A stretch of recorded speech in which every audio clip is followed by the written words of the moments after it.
In this video I will show you how to make a pizza margherita. Disclaimer, I will not use my kitchen oven this time.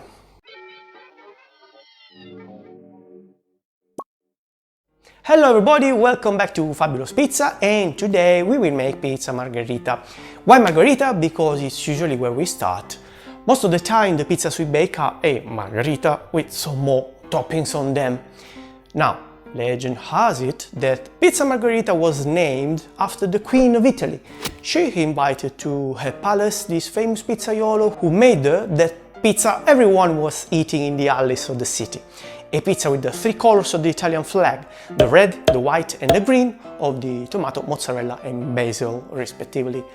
If you want to know more details about the story and the legend, just drop me a comment and I will make a video if I reach 10 comments. I want to tell you something about these three ingredients and give you a few tips on how to use them. They will turn out handy regardless of the pizza you will bake. And finally, I will put everything together and bake a nice pizza in my outdoor oven. I will skip the part related to the dough because there is already this video up here and the recipe is in the description down here where you will find my dough calculator. But let's start with the tomato sauce, the base of our margherita. I want to follow the guidelines of the Disciplinare of the true Neapolitan pizza. It's a document, very precise rules, and let me know if you want to read it, I will provide a link. Following these guidelines, our tomato will be San Marzano. This tomato with its typical pointy end tastes amazing, not too acidic, rather a bit sweet. We want to chop them roughly. You can use a fork. You can use a spoon. But if you want to feel like that pizzaiolo who baked for the Queen, you have to do it with your hands. You will feel that it's fleshy and plump. Also, it's almost seedless. To finish our traditional tomato sauce, we only need one more ingredient, that is a pinch of salt. The proportion is 1%. If you want an alternative recipe, in the upper right corner there's another one video for you. Very important, San Marzano tomato was awarded the DOP seal. Its name is now protected.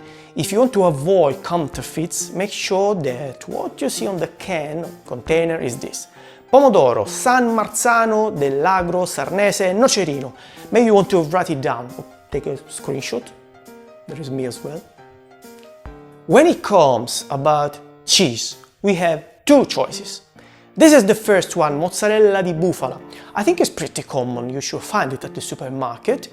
It comes in its brine, it's usually bigger than cow's mozzarella. This one is under 50 grams.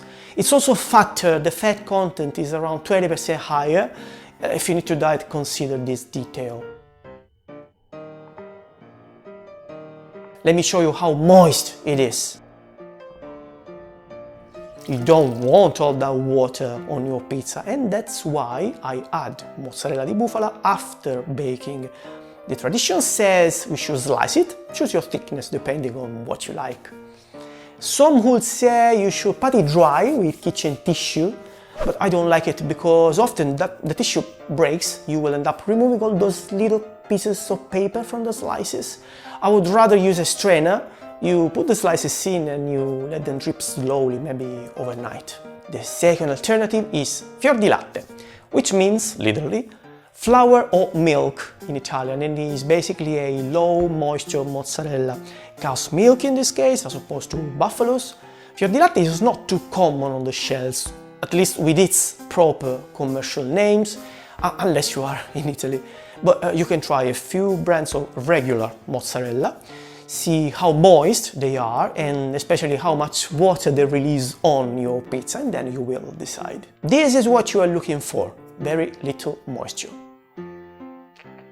Once again, we follow the tradition and cut our mozzarella in sticks. These are around half a centimeter thick, and we can put them straight away on the pizza because, like I mentioned, their moisture is really low and they will not create a little pool in the middle of the pizza.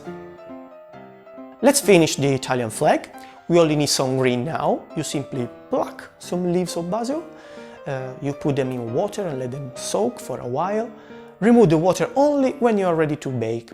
Contrary to the mozzarella, here it's good to have extra moisture because the leaves are so delicate they can burn in the oven, and this is why we use this expedient. We soak them, we give basil a bit of protection, and when we prepare our pizza we add basil straight on top of the tomato sauce and before the mozzarella, so they will stay between two layers, the watery layer provided by the tomato sauce and the mozzarella on top.